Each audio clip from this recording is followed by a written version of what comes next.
Yesterday I said if we do not take this win from Sunderland, then we are really bad. And my team managed to take that win. Finally, we've got a keeper who can hold the ball, a keeper who can control and distribute, who can command his box. Lammens' play in that game was fantastic. Let us see how he'll perform in the upcoming games. When you talk about winning in the last minutes of a game, it's usually a recipe for failure. Look at Man City the last season when they won nine games consecutive. Then they started winning in the last minutes of the game. It usually tells you that this team is not in the right place to compete and they are going to be defeated. This is now happening in Liverpool. Losing in 3 consecutive games is not easy for a champion. Anyway, congrats to Chelsea. I know it's hard for me to say this, but they played superb. Estavios finish and a goal to make Chelsea win. Superb. Rasmus Højlund is on loan in Napoli, and the way he's being served by De Bruyne is the way he's supposed to be served when playing in Manchester United. I personally did not want him to play for Manchester United this season, but I see the issue is not the player, the issue is the feeding. Nobody is feeding this guy. And now in Napoli, we can see how De Bruyne is playing with this guy, and he has scored 2 goals and being the player of the match, winning with his team. Marcus Rashford, he's been scoring goals, he's been giving out assists and making sure that Barcelona is winning games. He did the same in the Champions League, giving out that assist for the only goal Barcelona scored that night. Anthony Elanga, another superb player from Nottingham Forest, a former Manchester United player to be signed in Newcastle, now playing in the Champions League. Being crowned as the player of the match in the Champions League was something else. I don't know how Manchester United lose this kind of players. I said this yesterday that Arsenal has to win this game, the game that they played against Newcastle, so that they can show us they are ready to compete for the title. And guess what? They did just that. And I'm telling you, this Arsenal that is playing right now is dangerous. Everyone is giving praise to Gabriel Magalhaes for scoring that header, that winner goal and all that. But my main guy, the man who's supposed to be looked at, is Jurriën Timber. That guy played well, attacked well, he knew how to move with the ball, he knew how to progress with it. I'm telling you, if there's a player who's the man of the match for me, it's Jurriën Timber, because that guy was simply superb.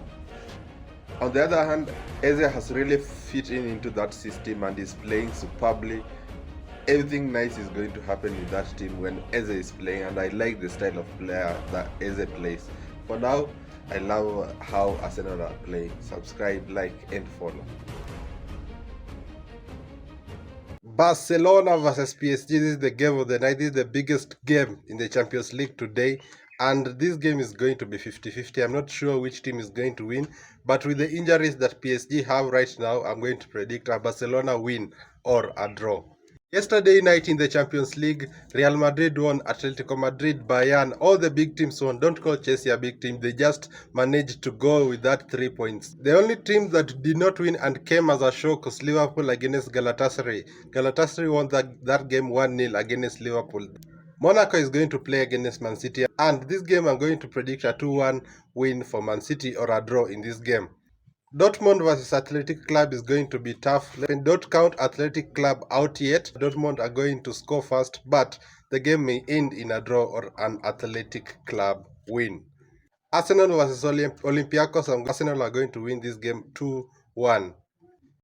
What did I watch yesterday night? Did you see? Just watch this clip and tell me if you are the one playing in this football field, you'll be able to concentrate on the game.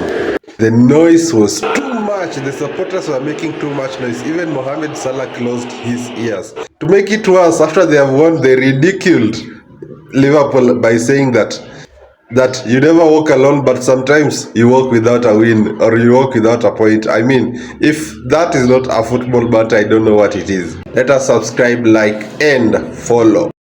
The Champions League is back, and first game of the day is Kairat versus Real Madrid. Of course, Real Madrid is going to beat this team very bad. 2-1. Atalanta versus Club Brugge. Of course, Club Brugge are going to take this win, a 2-1 win towards them. Marseille versus Ajax. Ajax, of course, are going to win this game 2-1. Inter versus Slavia Praha. Inter is going to take this win, a 1-0. Of course, don't tell me these are predictions. I'm telling you this is how I think the game is going to go. Okay?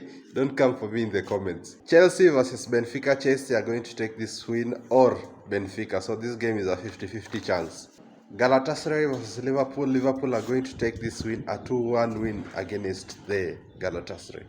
Pafos versus Bayern. Pafos are going to be beaten very thoroughly and Hurricane to score. So 3-1 to Bayern Munich.